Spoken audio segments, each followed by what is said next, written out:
decía, ya llegó el maestro Paco Cruz, más de 47 años en el periodismo, autor de una larga lista de libros. Le recomiendo los más recientes, Las Damas del Poder y García Luna, El Señor de la Muerte. También hay libros de referencia, porque ha escrito desde hace años, algunos más de 10 años, como Tierra Narca y La Guerra que nos ocultan, y orgullosamente parte fundamental de esto que hacemos, de este ejercicio libre como el viento. Mi querido Paco, ¿cómo estás? Muy buenos días. No escucho al maestro Paco Cruz, mi querida Ceci. No, discúlpame, Ahí está. Vicente, fue acá, le Yo oprimí pensé, la tecla de...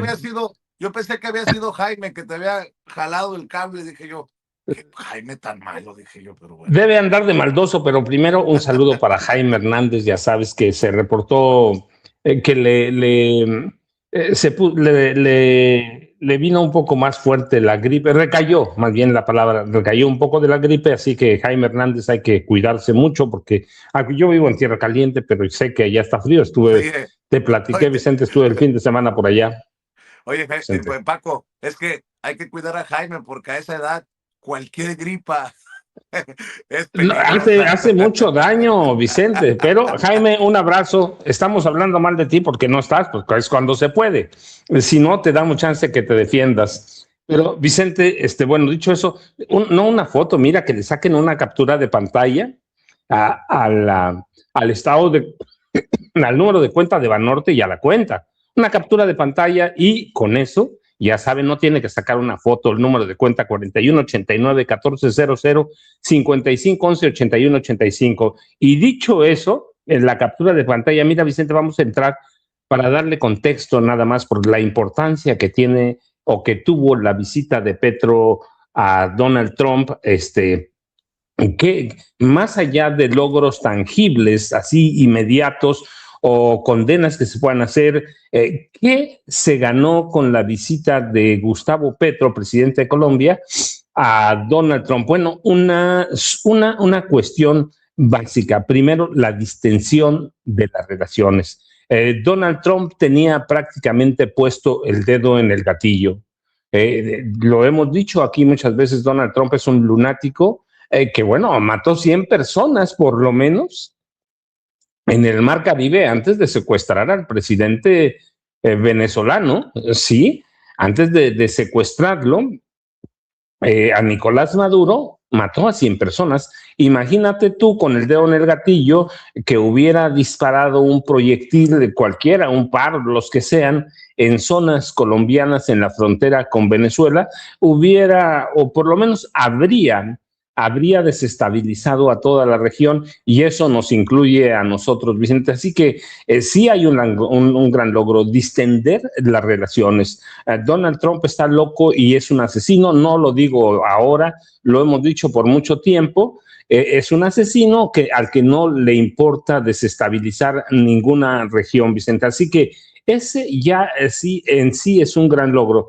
El otro, que se retome el tema de que los capos de capos no viven no viven en México, no viven en Colombia, no viven en Venezuela, viven, como lo dijo Gustavo Petro, en Dubái, en Madrid, en Miami, y son amigos seguramente de Donald Trump. Y Vicente, por lo menos los grandes capos colombianos que los ha mencionado Petro, como Álvaro Uribe, son amigos de Donald Trump. Así que para mí ese es un gran logro, hacer que Donald Trump quitara el dedo del gatillo en este momento de Sudamérica y en especial de Colombia, porque habría desestabilizado a toda la región, Vicente. Y nosotros decimos, está bien lejos, pues total, que maten a venezolanos, que maten a colombianos, a nosotros no nos pasa nada. Lo hemos advertido, si una desestabilización en Centroamérica, y en este caso Colombia, la frontera Colombia-venezolana o Colombo-ecuatoriana, desestabilizaría a toda América Latina, habría devaluación, habría una tremenda crisis económico-financiera. Nada más hay que recordar que nosotros en 94, 95, el gobierno de Zedillo, Vicente en concreto, desestabilizó al mundo entero, ¿sí? Lo conocemos como el efecto tequila, y yo recuerdo mucho, primero fueron los efectos de esa crisis mexicana en Brasil, luego en Argentina. Así que quienes piensen que estamos a salvo por decir, pues que bombardean Colombia, total, ¿qué más puede pasar? No, Vicente, es peligrosísimo y por eso había que darle contexto a la importancia de que hubiéramos transmitido aquí en Sin Censura por lo menos una buena parte de la conferencia de prensa de Gustavo Petro allá en Washington. Luego, mira, el caso que mencionabas ahora mismo de Adán Augusto y Andrea Chávez, una senadora que tú conoces muy bien, que hemos seguido aquí, que hemos, pues que es una voz de Sin Censura a través de ella, de Abraham Mendieta, de nosotros mismos, a Chihuahua. Todo el mundo piensa, y lo voy a decir, fíjate, nosotros en algún momento dijimos es necesario y urgente que Dan Augusto dé un paso, de paso a un lado en la coordinación de Morena en la Cámara de Senadores. Y lo hizo ahora. Puede ser tardío, puede no gustarnos, pero lo hizo. Y entonces yo me pregunto, ¿de veras fue un castigo? Yo dudo mucho, Vicente, que en este momento podamos hablar de que fue un castigo cuando fue algo que nosotros ya esperábamos, cuando lo habíamos anticipado, cuando lo habíamos aconsejado, o sea, como analistas, habíamos aconsejado que Dan Augusto López Hernández se hiciera a un lado de la coordinación de la fracción parlamentaria de Morena en el Senado. Así que yo dudo que sea un castigo en este momento. Me da la impresión, pasando ya unos días, de que Adán Augusto sí da el paso al lado por él mismo y de que este paso lo fortalece porque no está defenestrado del partido, aunque digamos, podemos decir, está defenestrado de la dirección de la Cámara de Senadores, no está defenestrado. Adán Augusto tiene un grupo de senadores muy sólido que lo apoya, por lo menos me atrevería a decir que hay una veintena de senadores de Morena que tratan muy bien con Adán Augusto y en este momento en el que necesitan operación política, pues se refuerza con la llegada de Nacho Mier, que podemos ponerle sus peros, pero a cada senador que hubiere llegado a la coordinación de Morena en el Senado, le habríamos puesto peros, pero se va a coordinar la operación política, Adán Augusto va a hacer trabajo de campo y luego damos, mira, la gente con mucha facilidad decimos, no, Andrea Chávez es la primera damnificada. Yo dudo, Vicente, que Andrea Chávez sea una damnificada. En este momento, Morena, y hablo de Luisa María Alcalde Luján como dirigente nacional, de Andrés Manuel López Beltrán como secretario de organización de Morena y otros grupos con presencia de la Cuarta Transformación en Chihuahua, dudo que se puedan dar el lujo de marginar a una persona. No sé si va a ser candidata, no hablo de eso, hablo de que dudo yo de que a Morena le convenga hacer a un lado, y en este caso a Luisa María Alcalde Luján, a Andrés Manuel López Beltrán, les haga bien marginar a Andrea Chávez. Si algo necesita en este momento Morena, es reforzar a sus cuadros y que el candidato o la candidata a la gubernatura de Chihuahua, que seguramente conoceremos a finales de este año ya con mucha certeza, salga de un proceso democrático, Vicente. Andrea Chávez es un activo importantísimo en Morena, así que la salida de Adán Augusto López Hernández de la coordinación del Senado no le resta nada. Adán Augusto, pues ellos nunca lo negaron, son amigos políticos, Vicente. Eso es comprensible. Pero Andrea Chávez no hizo su carrera basada en Adán Augusto López Hernández. Eso sería muy misógino. Es como cuando decimos que la presidenta Claudia Sheinbaum Pardo obedece las órdenes del presidente Andrés Manuel López Obrador. No hay nada más misógino en eso, Vicente. Así que Andrea Chávez es una personalidad por su cuenta que conoce muy bien el estado de Chihuahua, que lo entiende. Y, por ejemplo, ahora que nos hablaba de los casi $500,000 que destinó María Eugenia Campos Galván, a la que conocemos como Maru Campos, gobernadora de Chihuahua, para pagarle aplausos a Chumel Torres, o pagar los aplausos de Chumel Torres, la verdad es que nos está diciendo más que eso. Maru Campos ha destinado por lo menos, Vicente, 2,000, voy a decir mejor la cantidad exacta, si no luego me corrigen, 2,522 millones para pagos a los medios de comunicación. Es un pago acumulado para tratar de mantener su gobierno a flote, pero la realidad es que esa cantidad, esa popularidad de Maru Campos es inflada, Vicente, es inflada así, y es cuando cobra vigencia la presencia de la senadora Andrea Chávez. Sí que hay que tener mucho cuidado, Vicente, cuando es muy fácil decir, pues es la primera damnificada, es la gran perdedora. Yo dudo, Morena no se puede dar ese lujo, Vicente, ese lujo de marginar a una persona que ha construido su carrera en Chihuahua, que goza de una simpatía impresionante, porque hay que decirlo. Cuando la presidenta hace un llamado allá en Baja California, en San Quintín en concreto, para que los legisladores hagan trabajo de tierra, creo que ese llamado no le queda nunca, por ejemplo, en el caso de Andrea Chávez.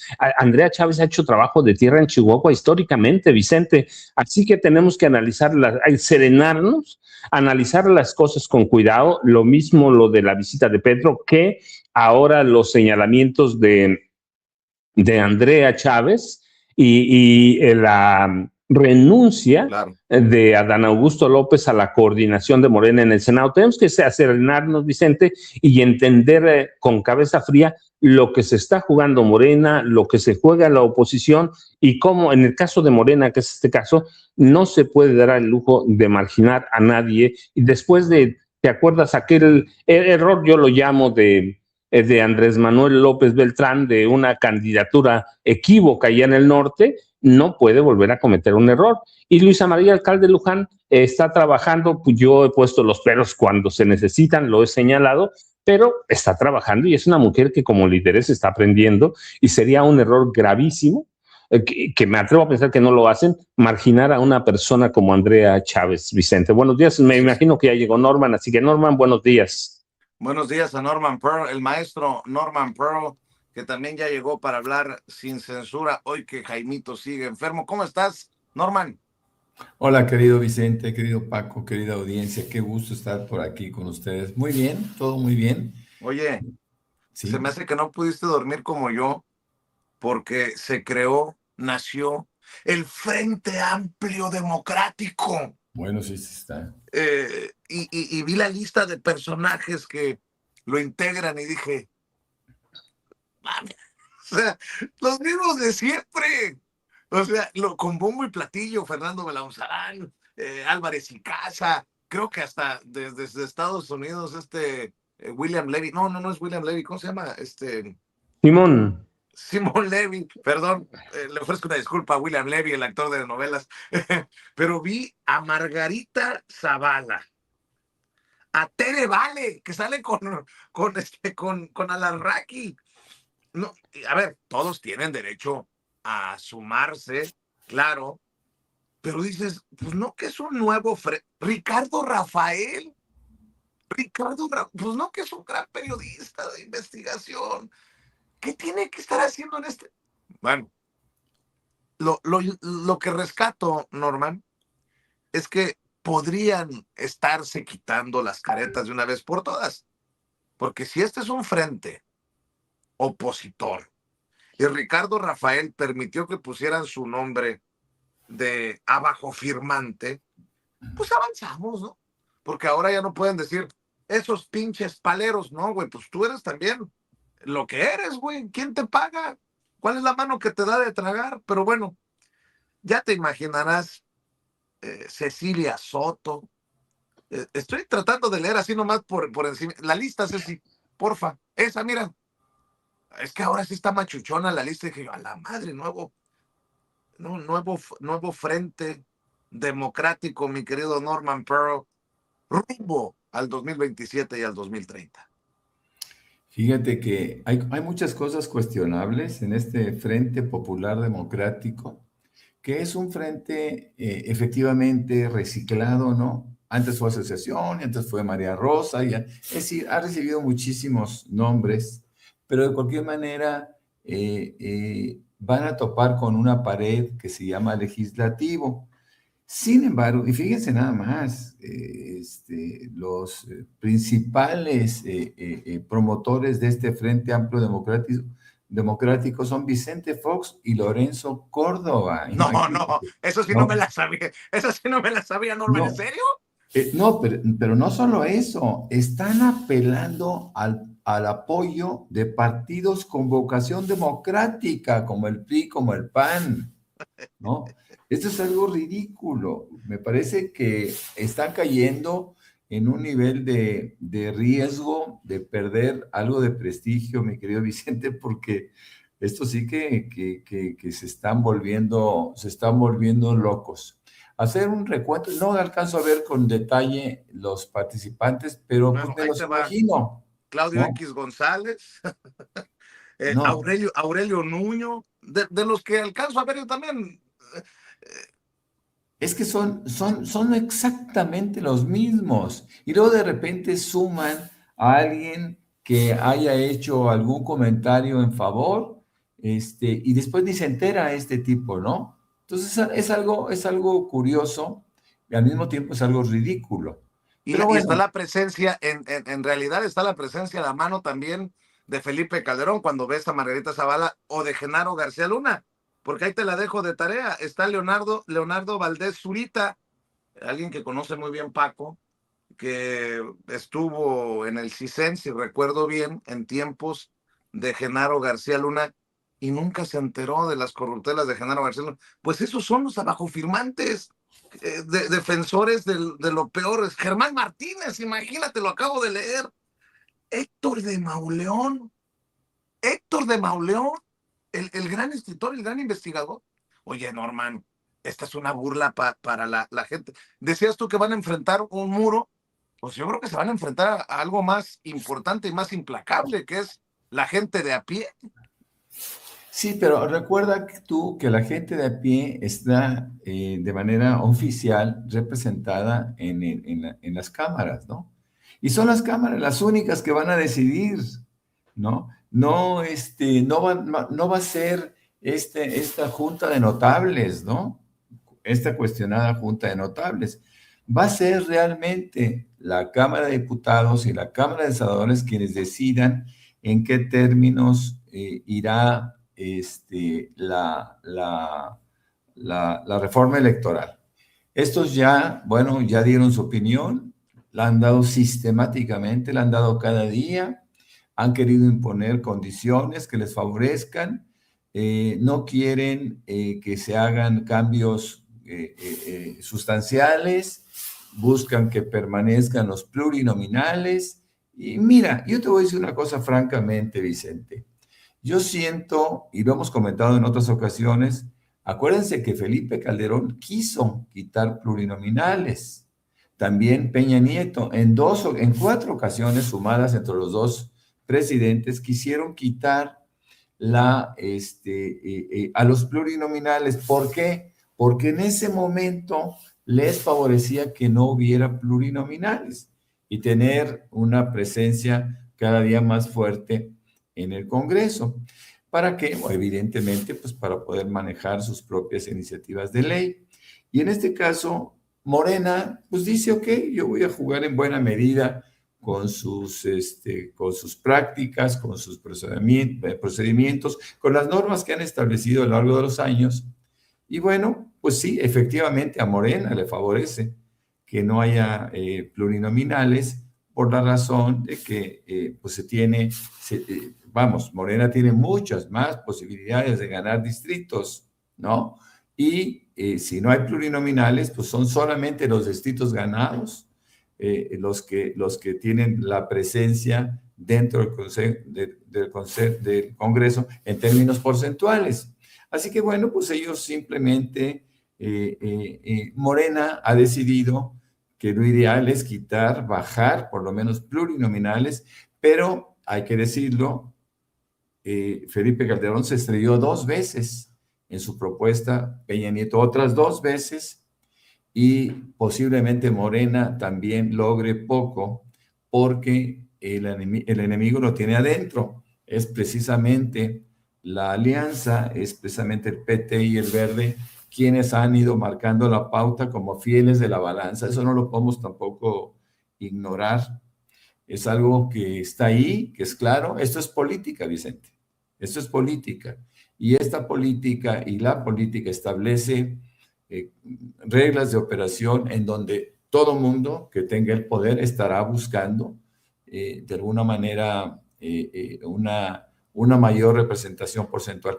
Eso lo podemos ver, por ejemplo, lo que hace Trump en Estados Unidos, queriendo multiplicar distritos en algunos estados que le favorezcan, ¿no?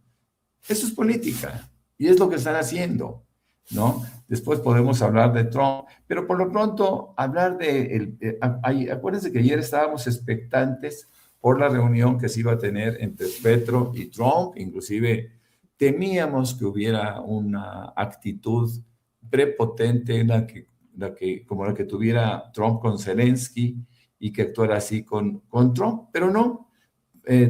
Petro y Trump anuncian la jornada, pactan tregua y acuerdan explorar caminos comunes.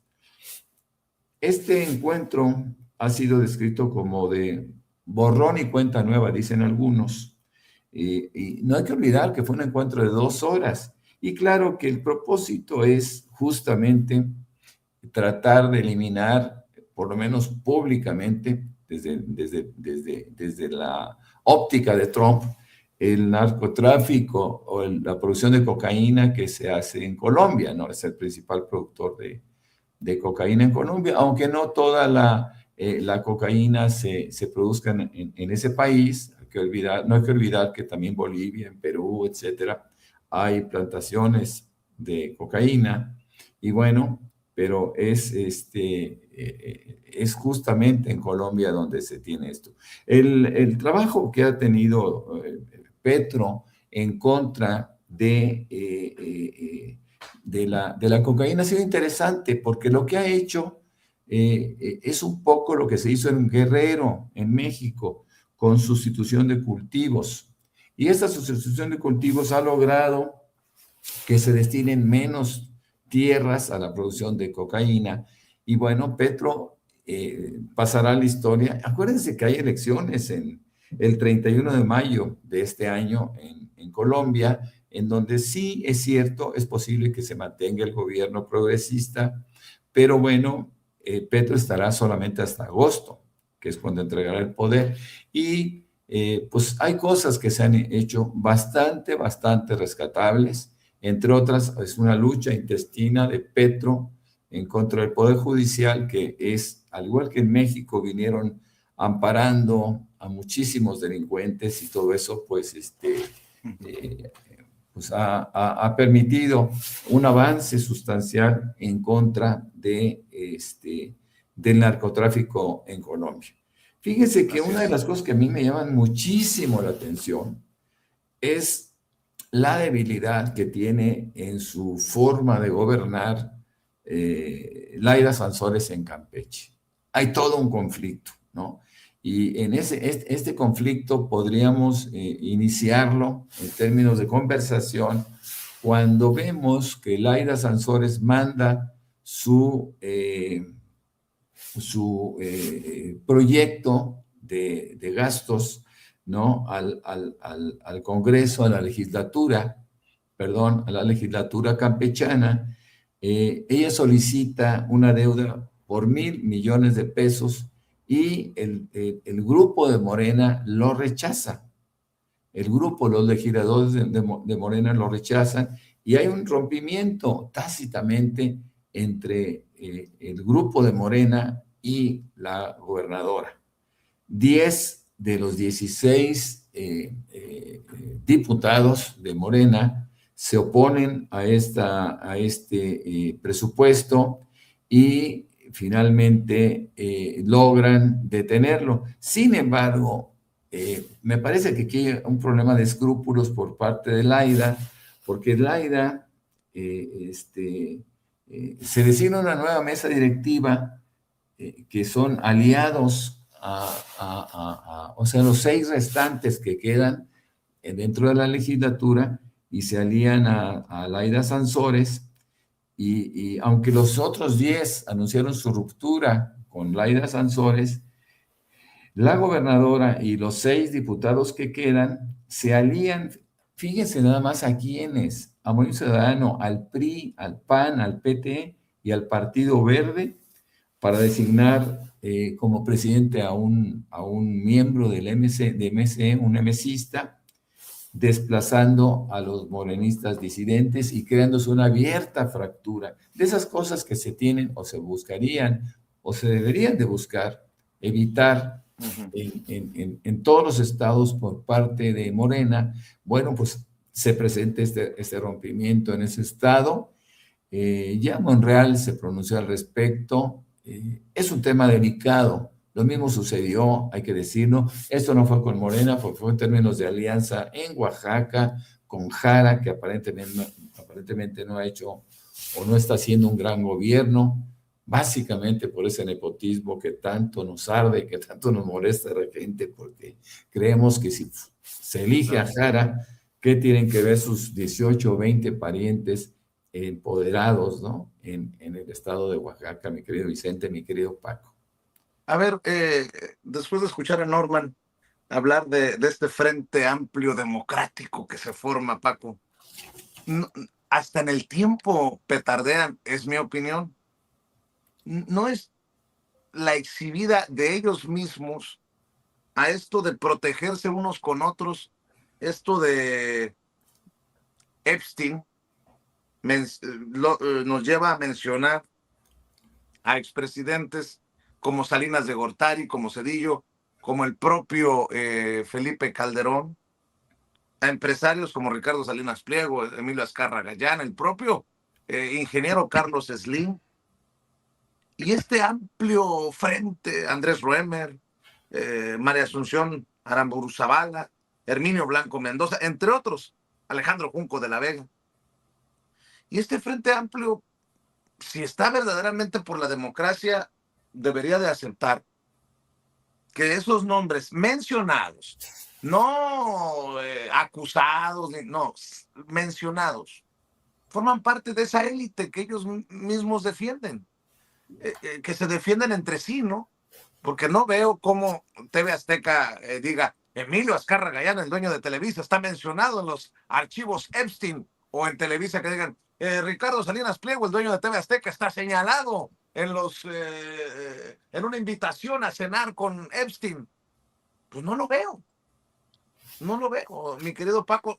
Es parte de un engranaje que sigue protegiendo a los, entre comillas, machuchones políticos o empresariales, Paco. Norman, Vicente, mira, como dices tú, sin acusar a nadie, no, el solo hecho, no de aparecer en la lista, que ya lo discutimos, no, el hecho de guardar silencio es un silencio criminal. ¿No has visto un solo periódico de los llamados grandes monstruos o que publique algo sobre eso? Un análisis serio, un análisis en forma. No hay ninguno, y eso ya te da pie para señalar. Se están protegiendo unos a otros, porque entonces con ese silencio cabe preguntarse qué ocultan los 20 personajes que hasta ahora han aparecido en las listas o archivos Epstein, que van de Carlos Salinas de Gortari a Felipe Calderón, Ernesto Zedillo, Ponce de León, tres expresidentes con cuestiones muy secretas, muy oscuras.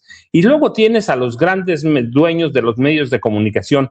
Sí, Ricardo Salinas Pliego es uno, Emilio Azcárraga Gallán es otro, Alejandro Junco de la Vega, dueño no de un periódico Reforma, sino de 13, El Norte de Monterrey, Mural en Guadalajara, y luego tienes a Carlos Slim Elú, para redondear, que es el magnate mayor de las telecomunicaciones en este país. Tienes que una sociedad secreta. En este país no son casualidades. Las sociedades secretas, que además está bien documentado que lo que trataba Jeffrey Epstein, entre otras cosas, era formar sociedades secretas financieras reclutadas por el Mossad. No digo que fue ese caso, pero parece que es eso, con todo el silencio que han guardado. Era un financista, era un reclutador del Mossad, del Servicio de Inteligencia y Espionaje de Israel. Entonces, cuando tú ves, si uno solo guardara silencio o varios se hicieran análisis, dices, pues están haciendo análisis, pero cuando ves que todo mundo calla y ves quiénes son los personajes de la lista Epstein, o ves que, o encuentras que Ricardo Salinas Pliego aparece como en 26 ocasiones y ahora empiezan a filtrarse informes de que sí, Salinas Pliego intentaba por lo menos poner en la mesa, aparte de su capital financiero, algo oscuro hay detrás de eso. Conocemos a Salinas, se ha estudiado su sexenio históricamente, conocemos a Calderón, conocemos a Ernesto Zedillo, 3 presidentes que entregaron este país a Estados Unidos y a intereses muy oscuros extranjeros. Entonces, sí, primero sí se están protegiendo. Eso es clarísimo, que hay una protección criminal, digo yo, criminal de todos estos 20 personajes, y los englobo a todos, ¿eh? Hay un silencio criminal. Luego tienes el silencio de los medios de comunicación. Aquí tienes a Emilio Azcárraga Gallán, a Ricardo Salinas, dueño de TV Azteca, Jan de Televisa, y tienes a Alejandro Junco de la Vega, dueño del periódico más influyente en la extrema derecha de este país. No hay un periódico o un medio de comunicación impreso que tenga más influencia en la élite de la extrema derecha. Entonces, cuando ves eso, dices, algo están escondiendo. Y luego, cuando analizas la historia reciente, no voy a ir hasta atrás con Juárez, que llega a la presidencia protegido por los masones y es considerado el mayor y más influyente masón en la historia de este país. No, pero hablemos, sí, que en este país las sociedades secretas han funcionado como un reloj, ¿sí? Tenemos, por ejemplo, al Yunque, que llevó a la presidencia, hoy está bien documentado, no ahora, yo mismo lo he documentado para un par de mis libros, a Vicente Fox Quesada. ¿Y qué era el Yunque? Pues una sociedad de extrema derecha eclesial, ¿sí? Y luego tienes al Opus Dei. Y el Opus Dei, ¿a quién llevó a la presidencia? A Enrique Peña Nieto. Y luego tienes a este grupo de una veintena de personas que está reunida en torno a un tipo que es muy oscuro. Bueno, ya murió, pero que era muy oscuro. Y tienes a algunos de los personajes con mayor poder económico de este país. No solo está Carlos Slim, ya se murió, pero estaba Lorenzo Zambrano, ¿sí? El presidente de Cementos Mexicanos, de Cemex, que es una de las mayores cementeras, la segunda o la tercera a nivel mundial, a veces es incluso la primera. Tenías a Dionisio a Garza Medina, está vivo todavía, que fue presidente del grupo Alfa. Así que cuando tú vas analizando los nombres de cada uno, y tenemos a Andrés Rueme, que es muy importante, al margen de las acusaciones que hay o pesan sobre él aquí en México, es un personaje que muy cercano a los servicios de inteligencia de Israel. No en vano lo están protegiendo allá, ¿sí? Y lo podemos ligar a negocios, a crímenes de trata de personas, de pederastia, de abusos de mujeres. Y luego tienes a María Asunción Aramburu Zavala, que nadie o se menciona poco, por más que sea solo una vez. O tenías a Antonio del Valle, ya se murió, que es otro personaje de mucho dinero en este país. Así que cuando tienes ese grupo de personas y analizas la historia reciente de este país, ya te dije, me explico, cuando analizas el gobierno de Enrique Peña Nieto y cómo llegó al poder, pues llegó al poder a través de una sociedad secreta, en conjunción con otros intereses, en este caso los empresariales de Emilio Azcárraga Gallán, que no lo digo ahora, lo dije en 2008, 2009, miles de millones de pesos se fueron del Estado de México para apuntalar la llegada de Enrique Peña Nieto a la presidencia. Y luego analizas al Yunque que llevó a la presidencia y analiza a Vicente Fox y analizas a los personajes que estuvieron en ese gobierno y ves todo el Yunque ahí y en el otro al Opus Dei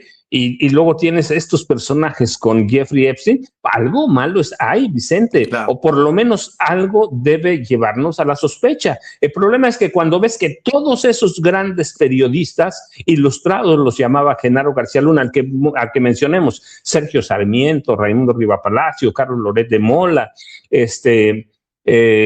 al que mencionemos, cuando ves que todo mundo guarda silencio y que no analiza, no investiga nada de este tema, algo hay sospechoso. Así que la lista Epstein o los archivos Epstein, por más que sean solo menciones de estos nombres y que se suma al ocultamiento de información y al gran silencio de la prensa mexicana, digo, algo hay sospechoso, Vicente, y algo debe despertarnos la curiosidad como analistas, como periodistas o como simples seres humanos que nos afectan las decisiones que tomen o que tome cada una de estas personas, Vicente y Norman. Fíjate, Paco, Norman, que estoy viendo el reporte del Financial Times, que sigue empeñado en encontrarle algo a Andrés Manuel López Obrador. Ya ves que quisieron también en la derecha decir, López Obrador también está mencionado en los archivos Epstein, pero se les cayó a pedazos. Fíjate que estaba leyendo este artículo que dice, México en la mira de Trump, mientras los lazos contra las drogas con Venezuela se agrandan. Y empieza el artículo firmado por Jude Weber en Dublín y Paula Simon o Simón en la Ciudad de México. Los aviones privados que llegan a México cargados de drogas fueron un sello distintivo de los notorios cárteles del país en la década de 1990. Pero el avión que aterrizó en abril de 2006 fue diferente. Supuestamente voló desde el hangar presidencial en Venezuela. En lugar de los turistas que se suponía que estaban a bordo, el avión que aterrizó en la ciudad portuaria mexicana de Ciudad del Carmen transportaba 5,5 toneladas de cocaína por un valor de hasta $100 millones, según los fiscales estadounidenses. Estados Unidos dice que ilustró cómo el régimen de Venezuela estaba hasta el cuello en el narcotráfico y la corrupción. Y hablan de el vínculo o el presunto vínculo de Nicolás Maduro en tiempos de Felipe Calderón o antes de Felipe Calderón con Vicente Fox, porque estamos hablando de que aterrizó este avión en 2006. Hablan de el vínculo Venezuela con cárteles desde la década de los 90, pero me llama mucho la atención que luego dicen en el artículo, la captura de Maduro este mes ha puesto de relieve una historia de vínculos a veces turbios entre México y el régimen venezolano, incluidas las acusaciones de opositores políticos y medios mexicanos de que Caracas ayudó a financiar la fallida candidatura presidencial de 2006 del predecesor de Sheinbaum, Andrés Manuel López Obrador. Dice este artículo que habrían entregado dinero. Dice un ex alto funcionario, citado como fuente, ex alto funcionario, ¿quién sabe? Ex alto funcionario venezolano, estaban volando dinero a granel en maletas para dar a la campaña de López Obrador. Y dices tú, cabrón, pues si tenemos una intención o por coincidencia un silencio en torno a los mencionados en los archivos de Epstein, sí veo forzada a veces las ganas de querer embarrar a Andrés Manuel López Obrador con el narcotráfico. Porque, ¿cómo abre este artículo del Financial Times? Los aviones privados que llegan a México cargados de drogas fueron un sello distintivo de los notorios cárteles del país en la década de los 90. Y resulta que nunca le entregaron dinero a quienes gobernaron en los 90, a las autoridades de los 90. Pero qué raro que si desde los 90 admiten estos periodistas, llegaban aviones privados cargados de droga sea hasta el 2006. O sea, casi 2 décadas después que le entregan dinero a López Obrador para su campaña fallida. No sé. No lo sé, mi querido Norman Pearl, pero me suena apesta. A ver, ¿qué piensas? Bueno, pues este es un émulo de nuestro Raimundo Riva Palacio, ¿no? O Ándale. Anabel Hernández, porque realmente todo el manejo que hacen de esa información, pues choca con la realidad. Por ejemplo, nuestro expresidente Andrés Manuel López Obrador se cuidó de algo de una manera muy importante, especialmente en 2006. Se cerró. Si se dan cuenta, no hubo una gran pluralidad, era solamente el movimiento progresista.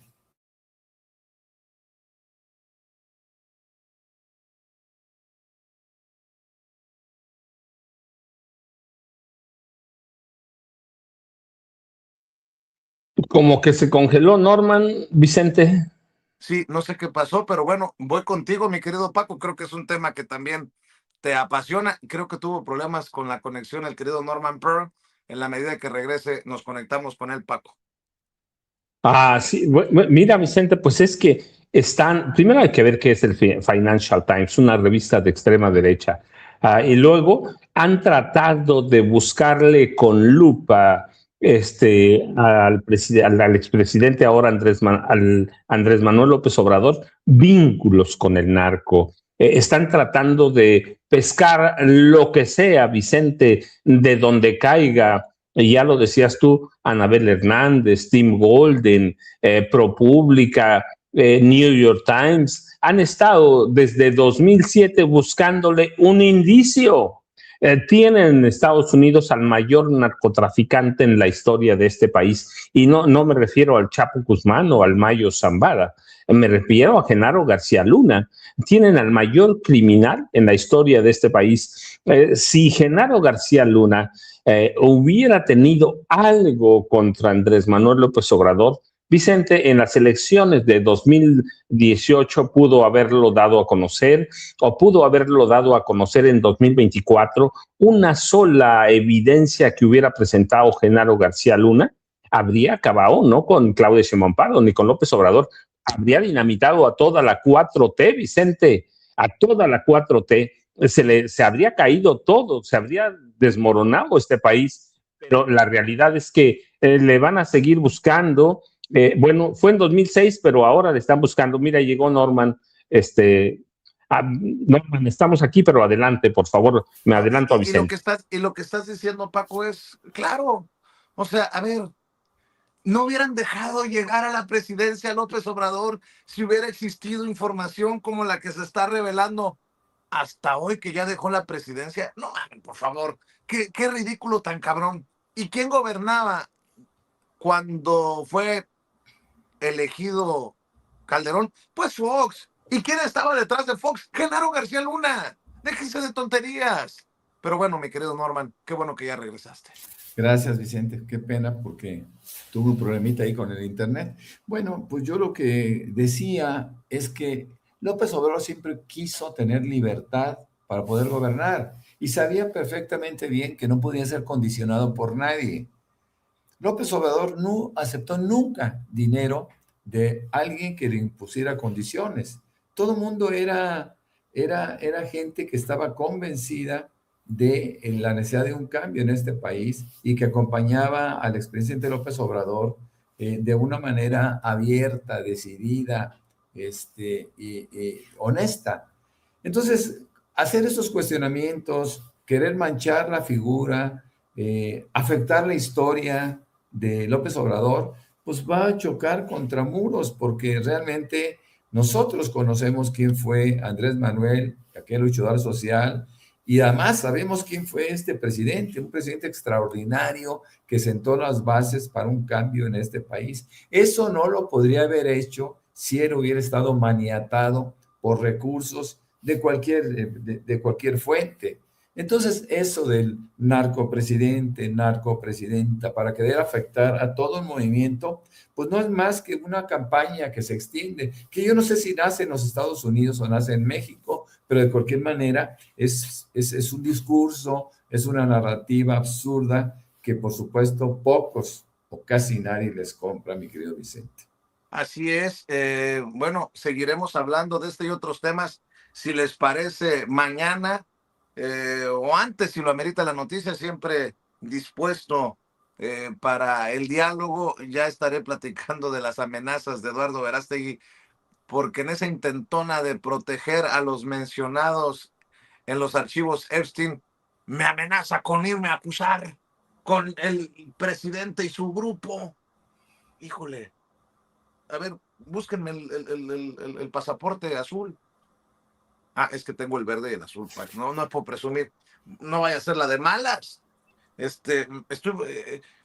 Oye, Eduardo, si yo le voy a rezar a a tu Virgen, perdón por la expresión, a la Virgen de Guadalupe para ver si te perdona. No sabes que también en los 10 mandamientos está, no amenazarás a tu prójimo. Pero bueno, mi querido Paco, ¿por qué no cerramos invitando a la audiencia a tus redes sociales, Paco? Rapidísimo, Vicente, y mira, nada más para recordar ahora que dicen que el vínculo con Caracas, el 3 de febrero, ¿cuándo fue ayer?